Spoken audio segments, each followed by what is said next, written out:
आनंदाची गोष्ट आहे की टेस्लाने भारतीय मार्केटमध्ये, इंडियन मार्केटमध्ये एंट्री घेतलेली आहे आणि ही एंट्री मुंबईमधनं त्यांनी घेतलेली आहे. मुंबईचं एक्सपिरियन्स सेंटर त्यांनी आज ओपन केलेलं आहे.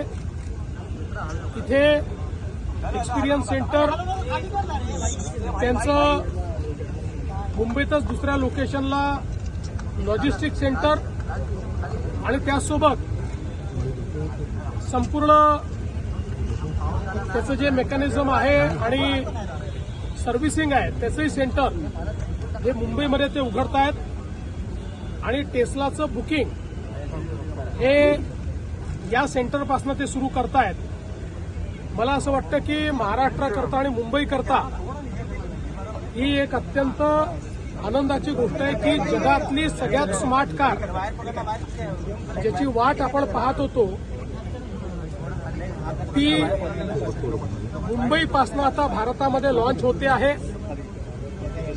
पहिल्यांदा ही सगळी इकोसिस्टीम मोस्टली इम्पोर्टेड असेल, पण आम्हाला अपेक्षा आहे की भविष्यामध्ये याचं 100% इंडियनायझेशन या ठिकाणी होईल आणि त्याचीच सुरुवात आज झालेली आहे. महाराष्ट्राने इलेक्ट्रिक व्हेकल करता एक अतिशय डायनामिक पॉलिसी तयार केली आहे. ज्या पॉलिसीमध्ये चार्जिंग इन्फ्रास्ट्रक्चरपासनं तर गाडीवरच्या टॅक्सेसपर्यंत वेगवेगळ्या प्रकारचे इन्सेंटिव्ह आपण दिले आहेत. मॅन्युफॅक्चरिंग करता वेगळे इन्सेंटिव्ह आपण दिलेले आहेत आणि म्हणून आज महाराष्ट्र हे ईव्ही करता, इलेक्ट्रिक मोबिलिटी करता आता फेवरेट डेस्टिनेशन झालंय आणि लवकरच देशातली सगळ्यात मोठी कॅपॅसिटी ही महाराष्ट्रामध्ये या ठिकाणी तयार होते हे सांगताना मला आनंद वाटतो.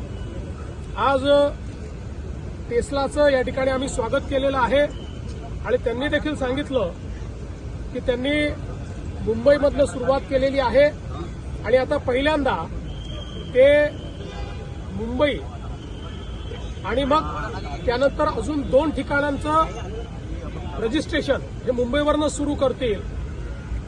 मुंबईमध्ये ते 4 मोठे चार्जिंग स्टेशन्स आणि 32 चार्जिंग इन्फ्रास्ट्रक्चरच्या फॅसिलिटीज हे तयार करतायत.